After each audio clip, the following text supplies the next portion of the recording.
Okay, good morning, Marije. Welcome to the Enoki Tribe Podcast. Thank you. I'm happy to be here. I'm so excited to have you here. We have spoken about this podcast already before the pandemic, before COVID, so we have quite some time. And I'm so happy to finally have you here and to speak about you. I think you're a very inspiring person, and every time we meet, we could like chit chat forever, and time flies by. And I'm also very curious about your work. You do past life regressions. So this might be new to a lot of people listening to this, or maybe they've already heard about it or are very curious about it. So um, I'm very excited about having time today to talk about this. And yeah, so first of all, welcome. I hope you had a wonderful morning. It's a Tuesday morning here, beginning of April. And yeah, I would love for you to introduce yourself shortly. Maybe you can tell us where you're coming from, how you got to Berlin, and also maybe less the question of what we do for work, but I would love to hear more about what you feel is your purpose, maybe. Okay. Yeah. So I am Marije, and I'm originally from the Netherlands. But before moving to Berlin, I actually was living in Canada because my husband is Canadian. And in Canada, this is also the place really where my spiritual path opened up. Before Canada, I was living in Amsterdam, and there I was completely living an ego-based life. Very little to do with spirituality. I was working in fashion. I was, partying a lot, kind of involved in the art scene and these kind of things. Nothing to do with past life regression at all. And in Canada, this all started to change. And in Canada, I really got connected to my own intuition and my own spiritual path. And last year, when we were living in Canada, or I would say the last couple months actually, I started having visions about us living in Berlin. I would just see myself biking in Berlin, or I would see us going in and out of buildings in Berlin, which was kind of odd to me. And I really didn't know what to do with it. And I also didn't tell anyone about it because I really didn't understand it really. And then my husband and I went for a walk one day, and all of a sudden he says, I've been thinking, why don't we move to Berlin? And it was super random. We really never talked about this. And I was like, what? Where did you get that? He's like, well, I keep thinking about Berlin for some reason. I'm like, me too. And then we were both so overwhelmed and shocked. And by that time, we both also really started to listen to our intuition and knew how our higher self communicates to us. So actually within half an hour, we decided, okay, let's do it. Let's just go. And so we sold our belongings, we sold our house, really everything. And it happened super fast. And within 3 months, we went from that moment to arriving in Berlin. Which was right before the pandemic. But it was fine for us actually, because Berlin was still relatively new. Of course, we've been here before, but we didn't know what we were missing out on when everything closed down. It was still very exciting, and it was still very fresh, and it was still a lot of new impressions. So that's really how we landed here. And in regards to your question about life purpose, yeah, this is something that since, of course, my spiritual path, I started to become aware of. Before that time, I had zero awareness about this. Even the whole idea about having a life purpose or mission was pretty oblivious to me. But what I've come to realize in the last couple of years is that my life purpose is really to bridge the gap between people that are perhaps not or not familiar with spirituality, to introducing them to spirituality and helping them explore this, because I went from 0 to 100 myself. I went from completely non-spiritual upbringing, non-religious upbringing, to now knowing all the benefits and have enriched my life through spirituality. And I think I could be a really good bridge, or I am a pretty good bridge for people to guide them into this world and to let them have experiences that shows them that there's much more than meets the eye. So this is how I kind of, yeah, it's kind of my mission to normalize spirituality in this way. I love that. Mm-hmm. Well, thank you for introducing you and your story to us. I love what you're saying, that before you were living in Amsterdam and partying and fashion, right? A different lifestyle. And I can totally relate to that. And then also experiencing that big shift into, right, a couple of years later or some years later, and living in Berlin now, which I think is such a funny story, how you kind of decided to come to Berlin, because Canada is also pretty far away, right? It's not like Oh, yeah. you were like living in Munich or Right. I don't know. Yeah. Mm. It's almost, it really feels, and this is also something I hear with my clients, it almost feels like a past life. You know, that life, I was a completely different person. I was living a very different life. My thoughts were completely different in comparison to now. So it's almost, you could see it as, you know, that was a completely different life, a different person. That's interesting that you're saying this. And maybe could you just explain a little bit the idea, the concept of past life? What does it mean for someone who might have never heard about it? Yeah, so really, the concepts of past life is related, of course, to the concept of reincarnation. And what it really means is that your soul moves from lifetime to lifetime to learn different lessons through experiences. So it's very likely that all of us have lived many lifetimes simply to just experience and to get another perspective on life, to get a full picture on all that life can offer us. And this process is really for us to understand all points of view. And there's a lot. I mean, I could talk about this forever because there's so many interesting points about this. But one book that I recently read is explaining also that the soul also have different ages. So, and our soul has gone through different ages, different stages, and in each stage you're attracted to different experiences. So if you're perhaps a soul from an earlier age or soul age, you're very connected to things that are organized for you, or wanting to fit into an organization, or wanting to belong to a big group where everything is structured and everything is kind of in a way more feeling safe. And then if you're moving through the different soul ages, you go to quite the opposite, where you really just do what feels right for you.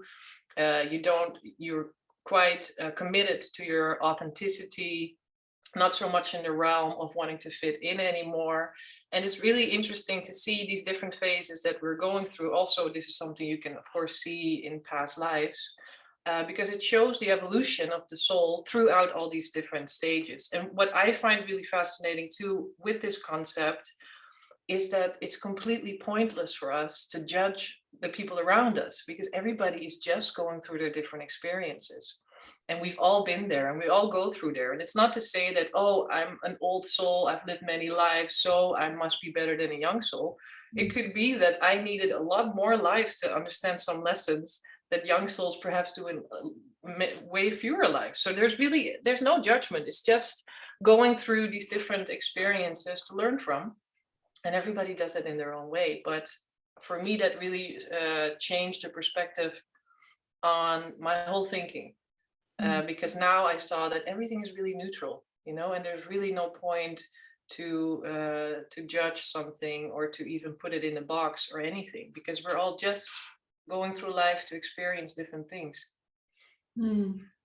That reminds me a bit of, sometimes they say that about children, right? Oh, he or she is such an old soul. Oh yeah. It's something that we say, but maybe we don't really know what it means, or maybe we don't have a feeling for that. What could that mean? And I mean, going from, let's say, your life in Amsterdam, moving to Canada, how did you come into touch? Like, where did you first experience this past life or past life regressions? There was a little bit leading up to that. I remember when I first moved to Canada, I was not very happy there, because I was trying to project my ego life into the city of Calgary. And Calgary and Amsterdam are really not similar cities. Calgary is not cool, and it doesn't have parties, and it doesn't have fashion or anything like this. So it was perfect for me to land there, because I had to really reevaluate myself, and I had to really find joy in a completely different way. And what happened there was that I was doing graphic design at the time. I was a freelancer. And at the end of the day, each day I would feel this sense of restlessness. Every evening, I'm like, I'm missing out on something. There's something I'm supposed to learn. I'm not learning it, or I'm not getting it, or I'm not moving along with something. And so at that time, I started to do a bunch of different courses, all relating to graphic design. And none of these courses, these evening courses, were making that feeling go away. And then what happened is, on my 30th birthday, a friend of mine gave me the book Many Lives, Many Masters. I don't know if you heard of this book. It's a book about past life regression.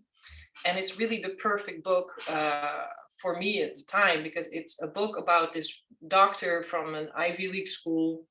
And he kind of stumbles upon past life regression work, and he's completely skeptical. He's like, there's no way, this is crazy. And throughout the book, he becomes a full believer in it, because he's trying to disprove it, but in the process, the opposite happens. And I was reading this book and I was really fascinated. I'm really like, wow, what is this? This is crazy. I've never really taken this very serious, reincarnation in general. So I was really fascinated, but I was also quite puzzled, because I'm like, this cannot really be real. What? Like, nobody's ever talked to me about this. I don't know. And so I read almost a third of this book really in one evening or one day. And then the next morning, something happened that completely changed everything. So the next morning, I wake up, I go out of bed, right away I'm thinking about this book again and about the concept of past life regression, about reincarnation. And this is when I heard a voice, and the voice said, you knew about reincarnation all along. It's just time for you to remember it now. And it was really as if I was hit by lightning or something. It was really like every cell in my body was switched on or something. It was so strong. Like right away, I'm like, okay, well, there's zero doubt from that point on. So I'm like, okay, if this is real, then I need to know everything there is to know about, first of all, past life regression, but second of all, also spirituality, because apparently there's a whole world out there that I really know nothing about. So this is really what I started doing then. I really started to study it. I started to follow different courses about it. I started meeting different people, reading different books, listening to different podcasts. And with this, I became a completely different person. I completely was also studying my own behavior, my own thoughts. And by understanding them, I could also release them and think in a very different, more positive, more loving, more non-judgmental way, which is really a process that is still happening, to be honest. Yeah. How did it change? You said you became kind of a different person. Yeah. What else changed? Everything changed. So my husband and I were already together at that time for maybe, how long? Probably already 7 years or something. And so he knows the old Marije and he knows the new Marije, and he refers to the old Marije as his ex-wife. It's like, I don't know that person anymore. I like this new version. Everything changed. I started to, also physically things started to change. All of a sudden, I really wasn't attracted to eating meat anymore. Mm-hmm. I'm not saying that everybody should stop eating meat, but for my body, it was way better not to. And as soon as I stopped that, also I couldn't drink milk products anymore. Like I got really strong reactions to that. And after that, alcohol stopped. And I used to love drinking alcohol, and I couldn't anymore. Like it became really rancid, and I got really strong, negative effects from it. So these things changed, but also the people in my environment started to change. And it was funny because at the time in Calgary where I was living, I had a really wonderful group of friends, and all of them were also all of a sudden starting to get exploring these different topics. So it was really a wonderful way for me to step into this, to be in Canada in general, because it's such a place of really open-mindedness and people super friendly. So it's really easy to start exploring this without thinking, oh, this is weird, or oh, what are people going to say? Mm-hmm. Canadians are generally quite open-minded. So it was really the perfect place for me to start exploring this. Well, it sounds lovely. It sounds like a beautiful and also powerful spiritual awakening in a community almost, right? Like with your friends and your partner, because what often happens is also that relationships then change, or maybe they break up. And it's nice that both of you were able to grow together into that direction. Yeah, it was actually total luxury when I think back of it. Also, when I hear other people's stories, about even relationships breaking up or friendships breaking up, I was really in a perfect location for it. And also, I kept on having these crazy synchronicities started to happen. I kept on having experiences that proved for me that this is right, because it's one thing that somebody tells you about spirituality or you read a book about it, but I think it's really the experiences and your inner voice that need to line up to make sure that this is the path for you. I don't think anybody else can convince you of these things. So there were a lot of these experiences that really contributed for me to keep on exploring this direction.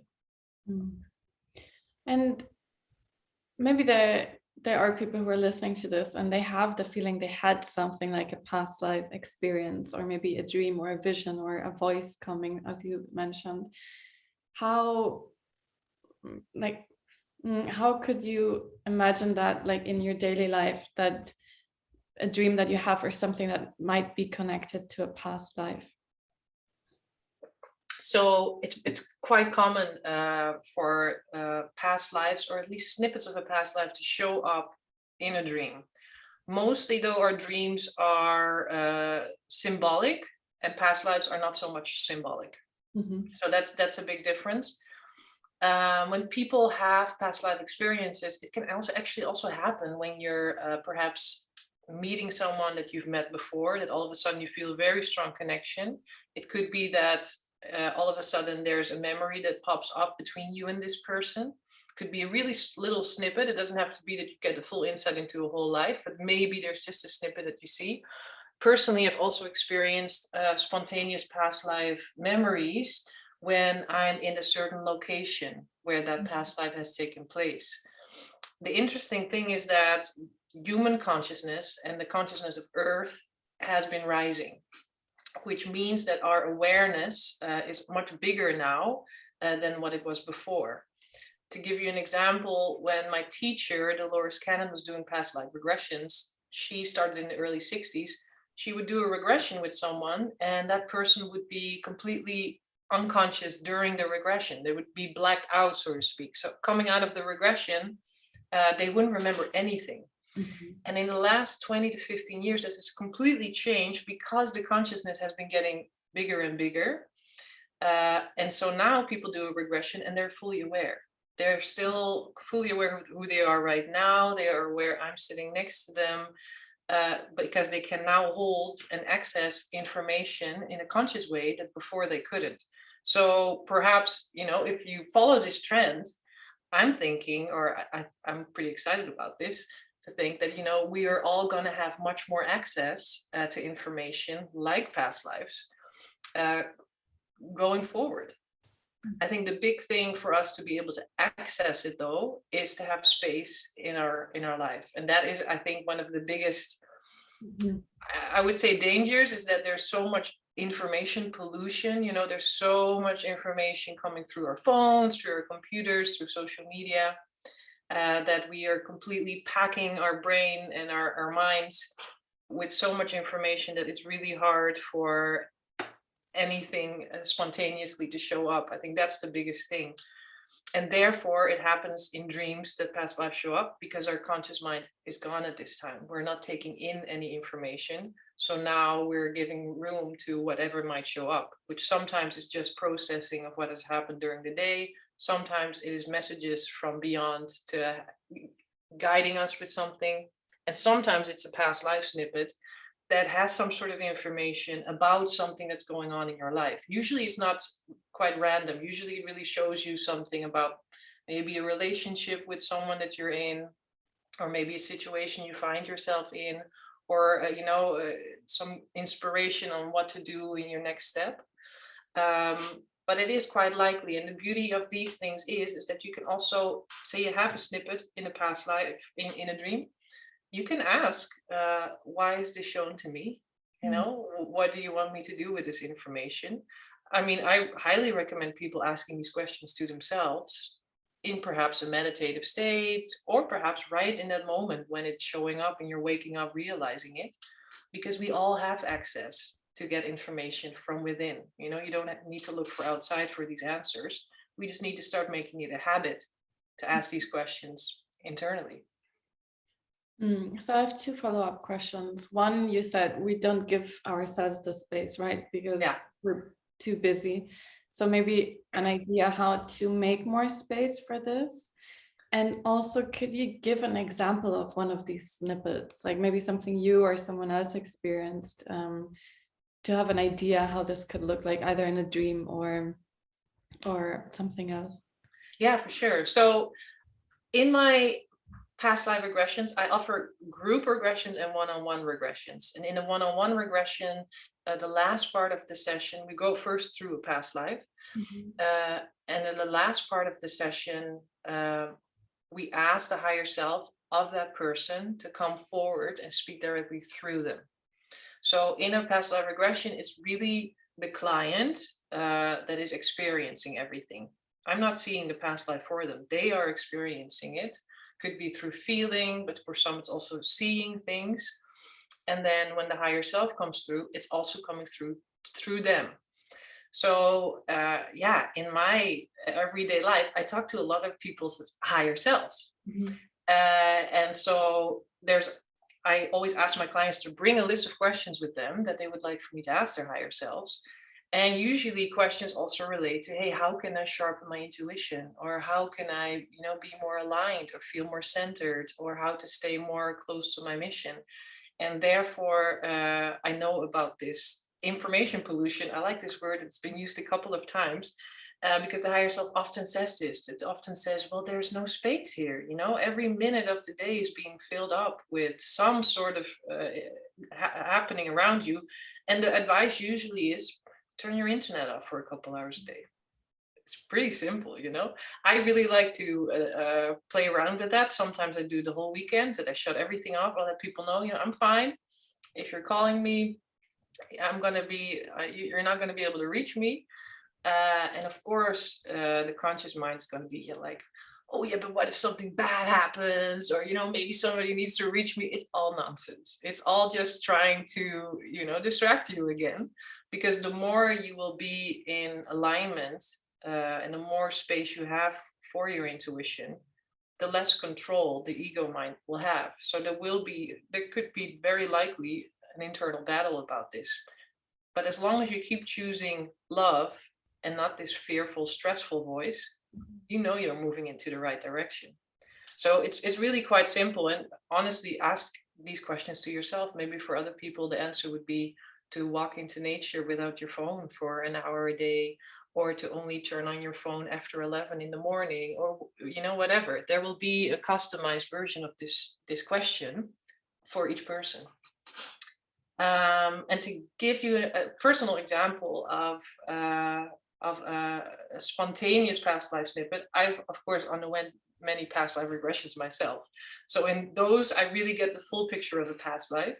But the last time I had a spontaneous past life show up, I was in Peru, and we were in Lima visiting an old ruin of some old temple space.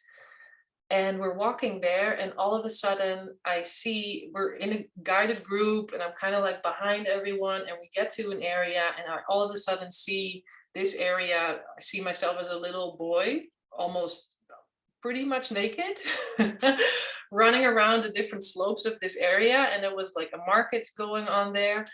And people, I saw how people were dressed. I saw how they were interacting. And it was really fascinating to me, because in these past life snippets that you see, you get information that you won't get from history books.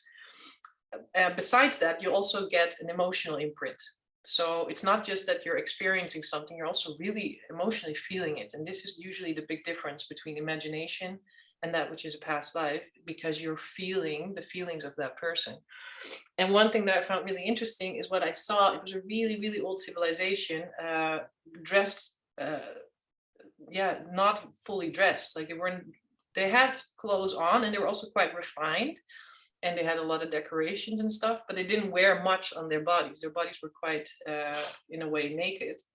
And the one thing that I found really fascinating, what I saw, is that they were moving really slow.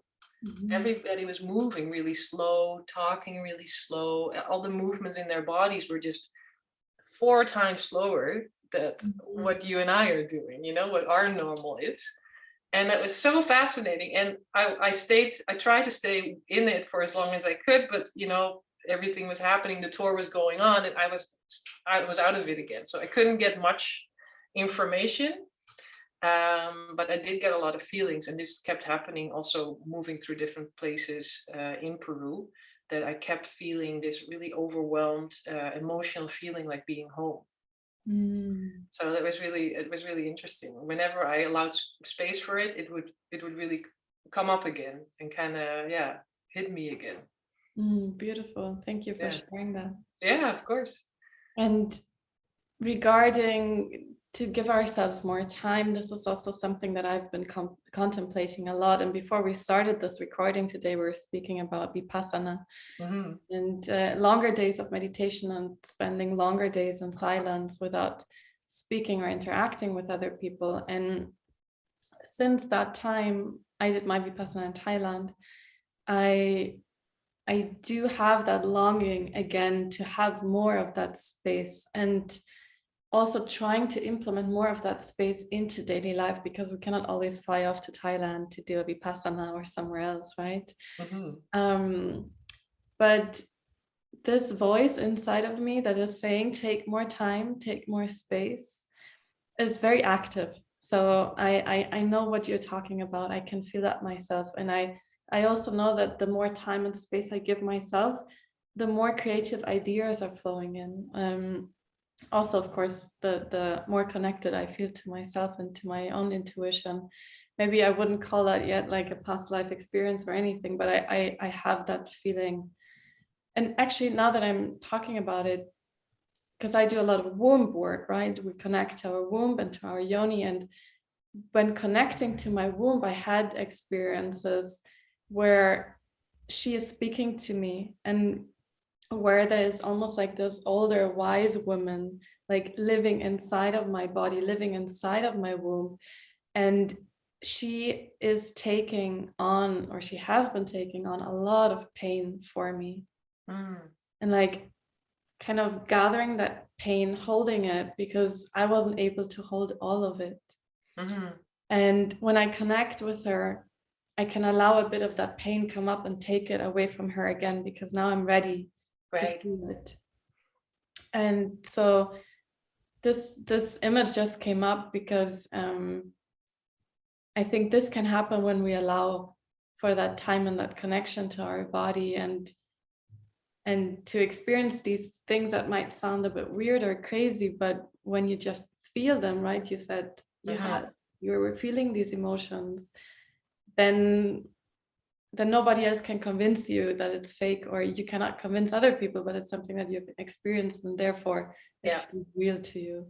Yeah, and I think a really important thing too, what I learned, because for me, my spiritual path was so exciting, and it brought me so many wonderful things, that in the beginning I thought everybody needs to know about this. And now I really know, like, oh God, no, not at all. Really, people should really walk their own path, their own pace. It's really important not to try to convince anyone.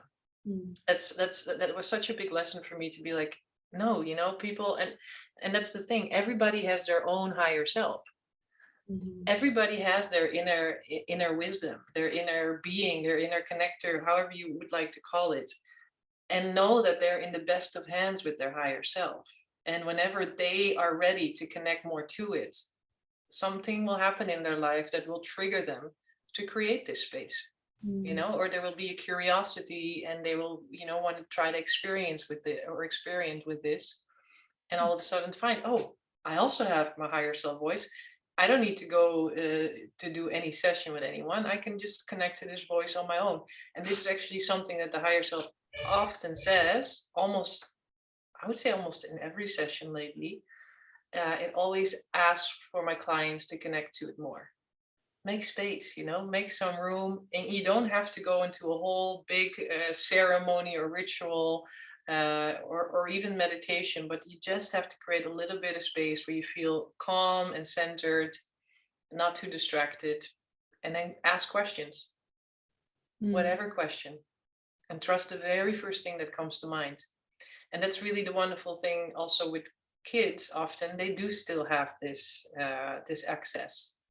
And somehow along the way, we kind of lose it because we want to perhaps fit in, or we are more externally focused because we want to make sure that we're part of the group or whatever it is. But young kids are really quite still in touch with this. And it also happens quite often that young kids also have spontaneous memories of past lives. Mm-hmm. This is also not very uncommon. I have sometimes clients that also have this, that they say, yeah, my parents told me that I was always talking about the Second World War and that we had this plan, or, that I crashed in a plane, or pretty interesting things, because they are still very open to the information from this realm, more so than our conditioned, programmed, minds being a little bit older. But it's really fascinating to see this kind of border into playing around with that and seeing how far we can get. The main thing is to trust what comes in, not to doubt, because whatever you're doubting, you're killing the connection, you're stopping the flow of information. It's really to be open and trusting what comes in, and then make your mind up about it later. Don't analyze it while being in it. First go through it, feel whatever comes through, and then later you can sit with it and think like, yeah, that feels right to me. And what can you learn from a past life? Oh, many things. It's really a big variety of things.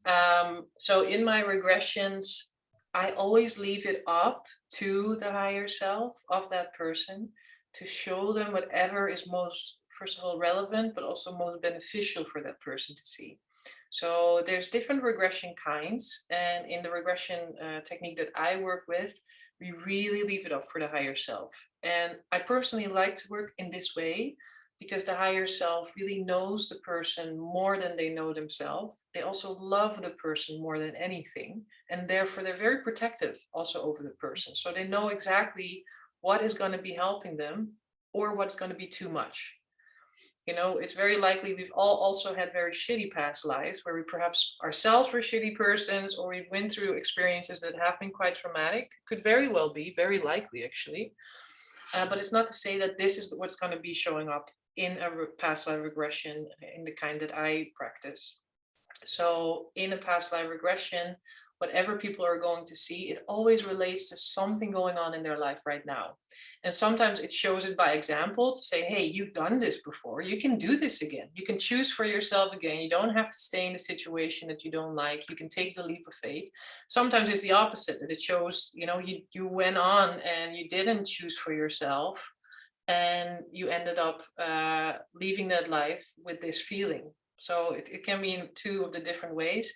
And I would say it always provides inspiration for people to take the next step in their life, to just be courageous and to go for it. Because really, by the time that your soul leaves this body and it looks back on this life, it doesn't take all these things very serious. All the things that we think, oh my God, that's such a big hurdle to reconcile with my parents, or to leave this marriage, or to stop this job and create a new career. At the end of that life, your soul's gone.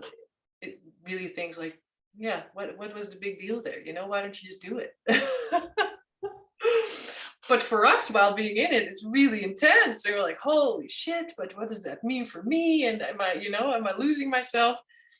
But in a past life, you kind of get this helicopter view, first of all, of this past life, but then also of your life right now, which put things in perspective and makes for people to get a new understanding about their situation, and therefore also making steps moving forward that maybe are a little bit more courageous than they would have been if they would have gone their natural way, or their Mm-hmm. natural way, their common way. Mm. Yeah. And I've heard you speak about spirit guides. Could you maybe explain a bit more what spirit guides are? Yeah, for sure. So I really like to work with spirit guides, and this is actually something I also do in the group regression. Mm-hmm. So a group regression, I do them all over Berlin. I actually also do them online. And they're, I would say, a lighter version of a one-on-one regression. A one-on-one regression takes anywhere from, in total, from 5 to 6 hours, and it's really a deep dive. Like, we're going to go through all the different life questions that a person has. People therefore also only need one-on-one regression. They don't need multiple. Group regressions, on the other hand, they are a little bit more, a lighter version. People will set their intention before the session, but during it, we cannot go specifically through the questions of one person's, life, because we're in a group setting. So in a group setting, we go to a past life, we go to a future life, and we connect to one of your spirit guides, your main spirit guides. In a one-on-one session, we go through a or multiple past lives, and we connect to your higher self. So the higher self, how I understand it, is between you and source, or you and God, or you and the universe, whatever name you have for it. It's our direct link to that. The spirit guides are between you and your higher self. So in a way, the spirit guides are, they're separate from you. The higher self is within you. It's not outside of yourself. And the spirit guides are coming into your life on different phases of your life, trying to help you with whatever is going on. It's quite specific. They're basically experts to whatever it is that whatever phase you are going through in your life. So it could be relating professionally, it could be relating to your romantic life, it could be relating to your life purpose, really whatever it is. So you'll always have different spirit guides coming in and out of your life. They're non-physical beings, and it could be that they have lived many lifetimes themselves and are done with the cycle of reincarnation and are now helping us that are in the physical. Or it could be spirits that have never incarnated because they're from another dimension, and they have all the knowledge or expertise in whatever area you need them in. So you'll always have certain spirit guides that are coming and going, but you also have one main spirit guide. And this main spirit guide is really with you all the way from the beginning of your life. It helped you to incarnate to all the way to the end of your life. And then there's also spirit guides. There's a lot of spirit guides. There's also spirit guides that are loved ones that have passed on. So, it could be family members of yours, close family members of yours that are now with you to guide you through this life. Also extremely common. So the one main thing with spirit guides is that they know we have free will. They cannot interfere in any way because they know we have free will, and they cannot overrule that. But as soon as you start asking for advice, asking for signs, asking for guidance, whatever it might be that you want help in, then you're basically giving them permission to also help you. And this is the main thing. And we all have these resources. So this is why I also like to do it in the group setting, because then people know, like, hey, I can just use this, I don't have to invent the wheel every time. I have this amazing team of super high vibrational beings around me that are really exciting to help me out. So this is something I always really like to get people excited about, and kind of explain to them a little bit about this. Sounds a bit like you're the sole employee of a company, and then you have the higher self as the CEO, more or less, and the personal assistant is your main spirit guide, and then you have the board of other spirit guides. Whenever you need to take a decision, you just go to the board. You go to the board, and there's no hierarchy, really. That's great. Sounds like there's no hierarchy in Berlin. And in the beginning, because I remember in the beginning when I started working with my spirit guides, it's called channeling your spirit guides. for me, in the beginning, they showed up. So I saw them. I didn't see them with my physical eyes. I saw them with my mind's eye. After a while, they wouldn't show up anymore because they explained, well, it takes a lot for us to lower our vibration to your physical reality to actually come into a physical shape. So, but again, I needed to have that experience. Otherwise, I would have been like, I don't know if I'm doing it right. I must be making this up. Doubt would have probably killed it. So for me, it was super helpful that they showed up and appeared around me. But then after a while, and you're not seeing them, you're like, well, am I talking to my spirit guides or am I talking to my higher self? Mm-hmm. And for probably the first while you are doing this, you won't be able to differentiate. Mm-hmm. You won't be able to feel the difference. You really have to start, just training the muscle to see what the difference is. For me now, I know that my higher self usually speaks in images. Mm-hmm. My spirit guides are more like a voice. But that's personal. It could be the opposite, or it could be that they speak in the same way, but they just have a different way of relating messages or giving signs. But yeah, it's a wonderful tool that everybody has. Nobody is exempt from this. Everybody can access this. And I think that's so important to mention, right? This is not something saved for the very few picked ones, and the other. No, not at all. And of course, some people are super receptive. I have some friends who are mediums, for instance, extremely receptive, and they really can hear more than I can hear. Mm-hmm. But it's also because they've been really trusting it. Mm-hmm. And they've been doing it for years, and they've really trained the muscles, So definitely there's people that are naturally have more trust in this, but everybody can do this.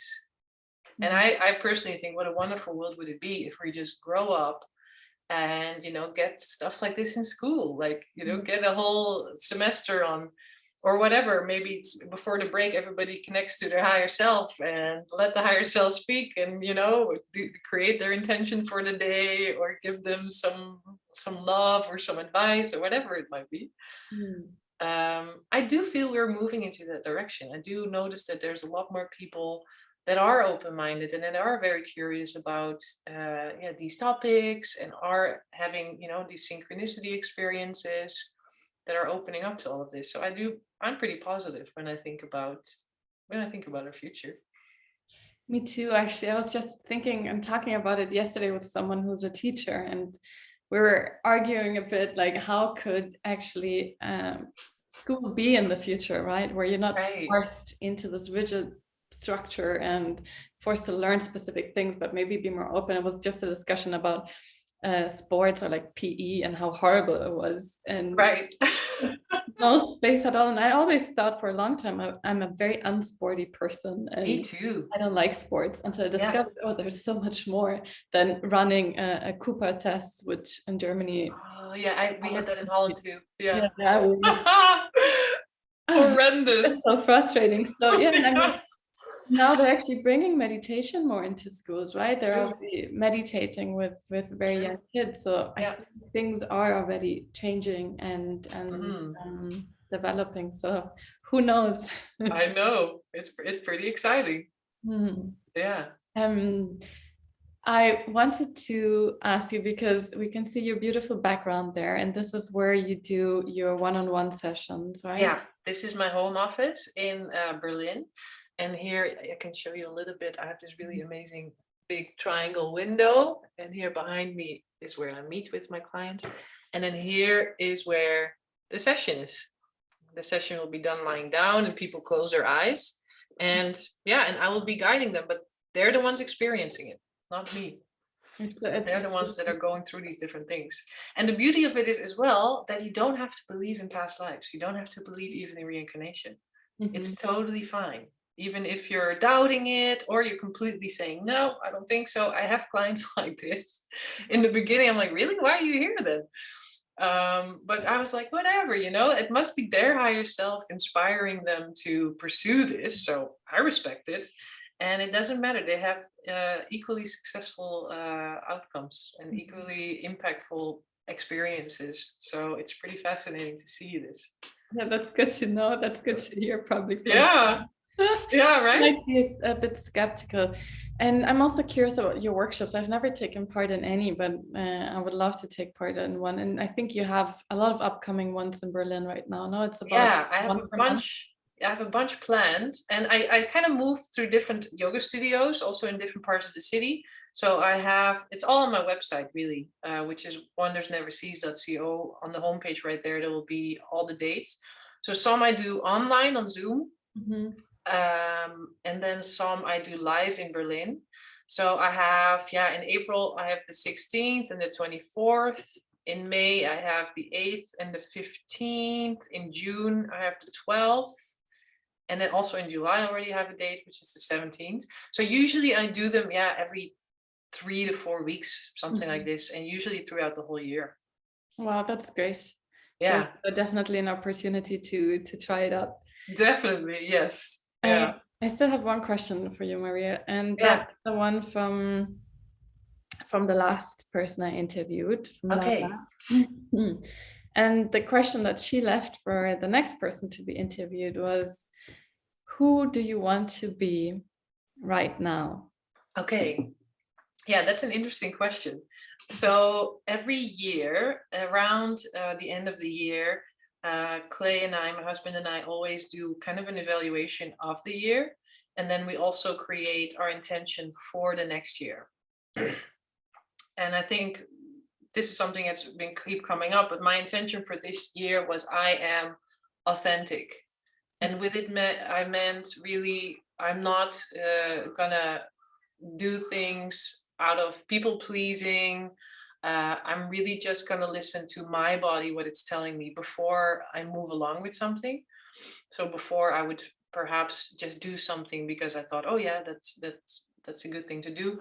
Now being authentic for me means to take a stop, take a moment, and just listen to my body, and asking, like, what is it that I should do? Should I, is this a good idea? How does it feel? Do I want to pursue this? What is of interest of me?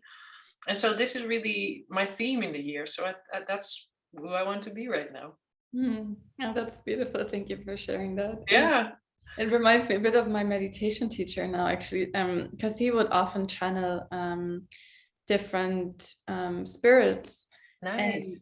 And a way also for him to train this connection, or essentially to enforce the connection to his intuition, was to, whenever there was a question to be asked, he would sit and just like meditate on it for maybe 5 seconds or so. But it was, even if we went to the restaurant, he would like reflect, do I want rice or noodles, or things like this, and I just love that example. And whenever I go out to eat and I don't know what to take, I do this. I just take a moment and feel into it, if it's gonna be rice or pasta, Right. It sounds a bit silly, but this is a way of kind of feeling into your body and what your body actually is needing or craving right now. And 100%. I had a really wonderful human design reading, and she told me, with Iris van Tiedemann, she's really great. And she also told me, like, you have to also do groceries in this way. It's like, your body's gonna tell you, you're a manifestor generator. Go to the grocery store, ask your body what does it need, and just buy that. And then you cook something out of that. Don't do it the other way around. And it's so fascinating because it's such a small little thing, but because of that practice, it has influenced everything. It's kind of like a domino effect, that as soon as you do it in one place, it's starting to affect all the other places as well.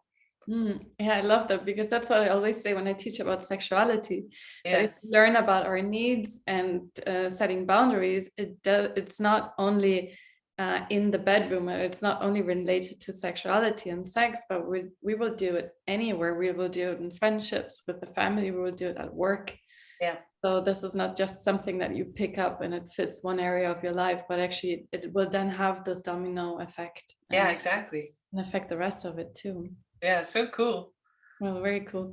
Thank you so much, Maria. I love talking to you. I love listening to you. And I'm curious, to hear feedback from the people that listen to this podcast. And if now they're very curious in doing a live or online workshop with you to maybe experience a past or future life, that Right. sounds really interesting. Yeah, if anyone's listening and they have any questions, please feel free to reach out. I'm always really happy to give more information. I also do free consultation calls, so we can also have a call. Because I'm really happy to share more information about it. Well, and as you said at the beginning, right, your mission is a bit to be the bridge in between those two worlds. So exactly. Yeah, living up to it. Well, thanks, Marije. It was so good to speak to you. Yeah, it was lovely. Thanks for giving me the opportunity to share a little bit about all of this. Thank you.